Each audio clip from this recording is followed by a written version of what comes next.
दोस्तों आप लोग अच्छी तरह से जानते हैं कि ग्राफिक डिज़ाइनर के लिए ग्राफिक डिज़ाइन के अंदर इस्तेमाल होने वाले जो सॉफ्टवेयर एप्लीकेशंस हैं वो इंतहाई इम्पॉर्टेंट हैं।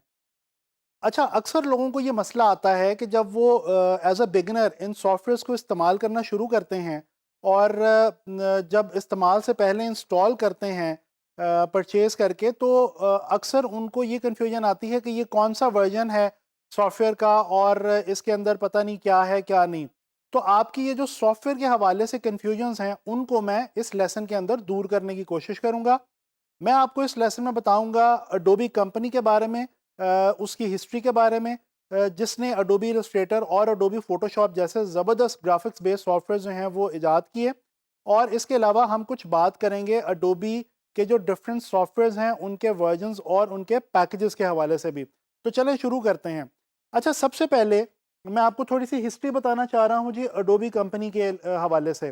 दोस्तों, अडोबी जो कंपनी है ये 1982 के अंदर दो लोगों ने, जिनके नाम हैं जॉन वार्नक और चार्ल्स गेस्की, इन्होंने ये कंपनी स्टार्ट की थी।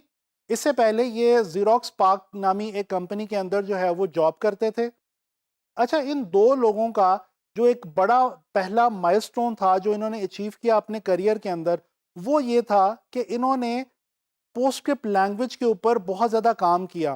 दोस्तों, पोस्टस्क्रिप्ट लैंग्वेज एक ऐसी प्रोग्राम बेस्ड लैंग्वेज है जिसकी मदद से आने वाले दौर के अंदर कंप्यूटर में डेस्कटॉप पब्लिशिंग ने बहुत ज़्यादा ग्रोथ की। अच्छा, डेस्कटॉप पब्लिशिंग क्या चीज़ है, यहाँ पे ये मैं आपको क्लियर करता चलूँ। दोस्तों, कंप्यूटर के साथ प्रिंटर को प्लग इन करके प्रिंट आउट लेना, जिस तरह से आम तौर पे हम लोग अपने घरों और दफ्तरों में अक्सर ये प्रैक्टिस करते हैं, यही कहलाती है जी डेस्कटॉप पब्लिशिंग। और जैसे जैसे कंप्यूटर जो है वो तरक्की करता गया, उसके साथ साथ डेस्कटॉप पब्लिशिंग भी जो है वो भी ग्रो करती गई। और इसका बहुत सारा क्रेडिट इन्हीं दो लोगों को जाता है। अच्छा जी, हुआ क्या कि जब इन्होंने ये कंपनी की बुनियाद रखी और इन्होंने सबसे पहले पोस्टस्क्रिप्ट लैंग्वेज के ऊपर काम करना शुरू किया, और इन्होंने कंपनी को स्टार्ट करने के ठीक 5 साल बाद 1987 में अपना पहला सॉफ्टवेयर एप्लीकेशन लॉन्च किया, जो कि अडोबी इलस्ट्रेटर के नाम से आज जाना जाता है। जी हाँ, ये वही एडोबी इलस्ट्रेटर है जिसके ऊपर हम लोग इस कोर्स के अंदर बहुत डिटेल में बात भी करेंगे और इसको लर्न भी करेंगे और इसके हवाले से काम भी करेंगे। अच्छा जी, एडोबी इलस्ट्रेटर वो पहला ऐसा सॉफ्टवेयर था जिसके अंदर जो आर्टिस्ट थे वो मैनुअल से अपने काम को शिफ्ट कर सकते थे डिजिटल के ऊपर। बेसिकली होता ये था कि पिछले दौर के अंदर जो आर्टिस्ट हुआ करते थे, वो अपनी ड्राइंग्स, स्केचिंग्स और इलस्ट्रेशंस और पेंटिंग्स मैनुअली किया करते थे।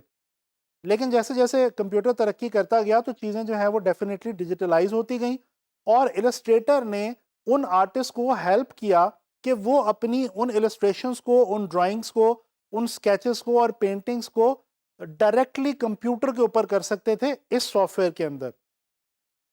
अच्छा जी, ये सॉफ्टवेयर बहुत पसंद किया गया और इसके कुछ अरसे के बाद इन्होंने एक और अपना सॉफ्टवेयर लॉन्च किया जिसको आज हम जानते हैं अडोबी फ़ोटोशॉप के नाम से।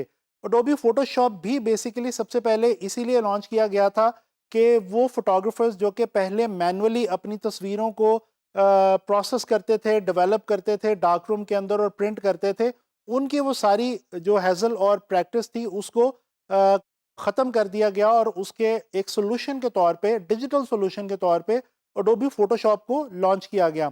आगे चल के ये जो फ़ोटोशॉप सॉफ्टवेयर था ये बेशक सिर्फ़ फ़ोटोग्राफ़र्स के लिए ही नहीं रहा, बल्कि इसके अंदर और भी बहुत सारे काम जो हैं वो लेआउट डिज़ाइन और ग्राफ़िक डिज़ाइन के हवाले से होने लग गए। अच्छा, ये तो बात हो गई इलस्ट्रेटर और फ़ोटोशॉप के हवाले से। अब मैं आपको कुछ और बातें बताना चाह रहा हूँ जी अडोबी के सॉफ्टवेयर्स के हवाले से, जो इनके क्रिएटिव सूट और क्रिएटिव क्लाउड हैं, इनको देख के।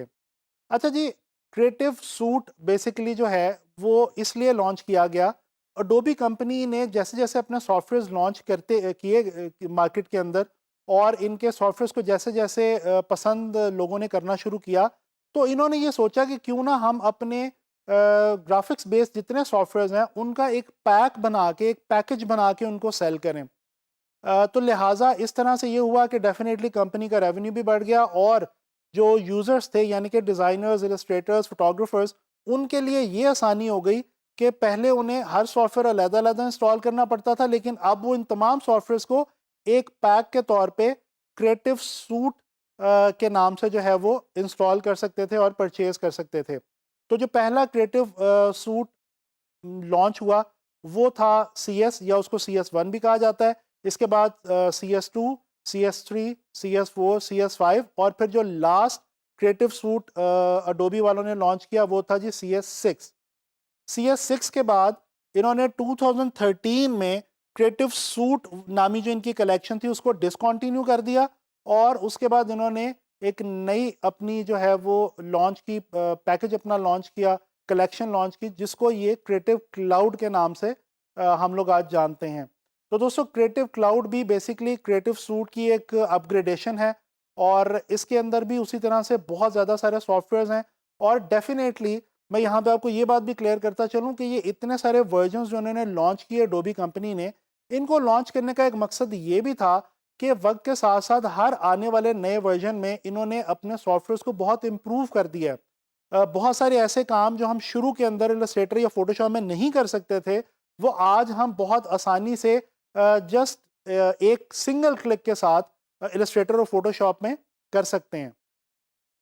तो दोस्तों ये मैंने आप लोगों को कुछ बेसिक इन्फॉर्मेशन जो है वो प्रोवाइड की है इस लेसन में, क्रिएटिव सूट के हवाले से, क्रिएटिव क्लाउड के हवाले से, अडोबी के डिफरेंट वर्जन्स के हवाले से, और जो अडोबी कंपनी है उसकी हिस्ट्री के बारे में। तो मैं उम्मीद करता हूँ कि आपको जो है वो ये इन्फॉर्मेशन फ्रूटफुल लगी होगी और ये आपके लिए बहुत ज़्यादा काम आएगी। तो इंशाल्लाह ताला नेक्स्ट लेसन में मुलाकात होगी ग्राफिक डिज़ाइन के हवाले से किसी नए कॉन्सेप्ट को लेकर।